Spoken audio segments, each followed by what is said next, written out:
Good morning everyone. How are you all? I hope you all are well.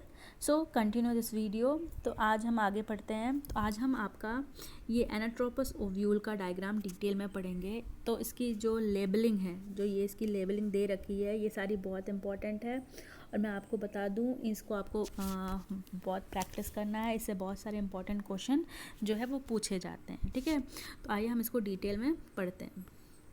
ठीक है, तो ovule, तो मैं आपको बता देती हूँ, ये जो ओव्यूल है, ठीक है, वो क्या कैरी करता है, वो एम्ब्रियो सैक को कैरी करता है. ठीक है, आप ये नहीं कह सकते कि एम्ब्रियो सैक के अंदर ओव्यूल पाया जाता है. ठीक है, तो जब फर्टिलाइजेशन होगा तो ओव्यूल किस में बदलेगा, तो जब फर्टिलाइजेशन होगा तो जो आपका ओव्यूल है, क्या ओव्यूल, वो आपका किस में बदल जाएगा, वो आपका सीड में बदल जाएगा.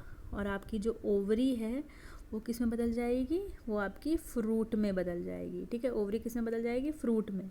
ठीक है, और आपकी जो ओवरी वॉल है, क्या आपकी ओवरी वॉल जो है आपकी, वो किस में, वो आपकी फ्रूट वॉल मतलब पेरिकार्प में बदल जाएगी. ठीक है, पेरिकार्प में. ठीक है, तो ये सारी चीज़ें हो गई.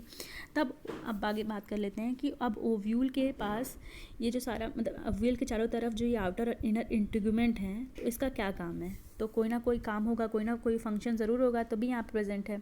देखते हैं क्या है.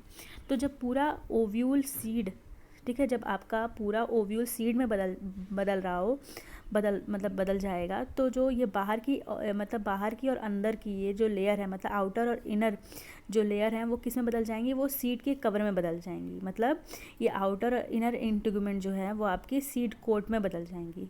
तो ये तो और एक चीज़ कि, और ये जो आउटर वाली लेयर है ना, वो आपकी किस में बदल जाएगी, वो एक लेयर में बदल जाएगी. उसका नाम है टेस्टा. क्या नाम है उसका, टेस्टा.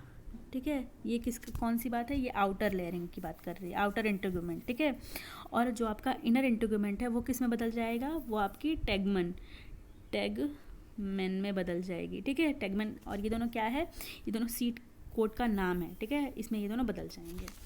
तो आगे अब बात करते हैं. तो अब हम आगे पूछा जाएगा आपसे कि ये जो पोर है, मतलब ये जो पोर प्रेजेंट है वो कौन सी साइट है.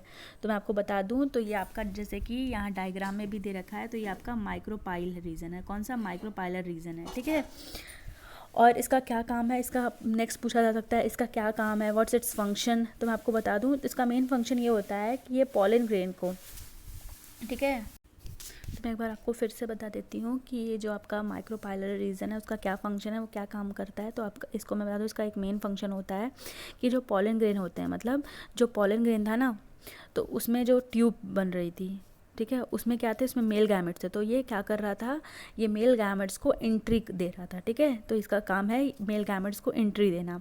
और इसका एक और इम्पॉर्टेंट फंक्शन है कि it allow the exchange of gases. ठीक है, ये गैसेस, एक्सचेंज ऑफ गैसेस को भी अलाउ करता है. ठीक है, ये सारी चीज़ें हो गई.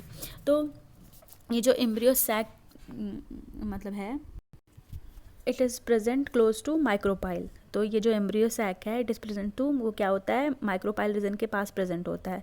ऐसा क्यों, या फिर चैलेजा एंड के पास प्रेजेंट होता है. ऐसा क्यों होता है कि माइक्रोपाइल की तरफ ही, क्योंकि वहाँ पे एक ओपनिंग है. सबसे पहली चीज़ तो वहाँ पे ओपनिंग है, हो गई है माइक्रोपाइलर पोर की, मतलब माइक्रोपाइलर पोर की जो है वो ओपनिंग है वहाँ पे, और एक्सचेंज ऑफ गैसेस करवाएगा. दूसरा क्या होता है कि मेल गैमेट्स होते हैं, उसकी ओपनिंग से ही एंट्री लेते हैं. ठीक है, इसलिए ये इसके पास प्रेजेंट होता है. ठीक है, ये बातें हो गई. अब आगे बात करते हैं.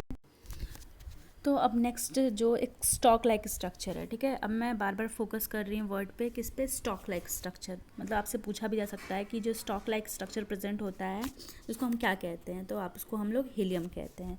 तो जो आपका स्टॉक लाइक स्ट्रक्चर प्रेजेंट होता है, सॉरी उसको फिनिकल कहते हैं, सॉरी फिनिकल कहते हैं. जो आपका स्टॉक लाइक स्ट्रक्चर प्रेजेंट होता है उसको हम लोग क्या कहते हैं, उसको हम लोग फिनिकल कहते हैं. ये आपसे पूछा जा सकता है.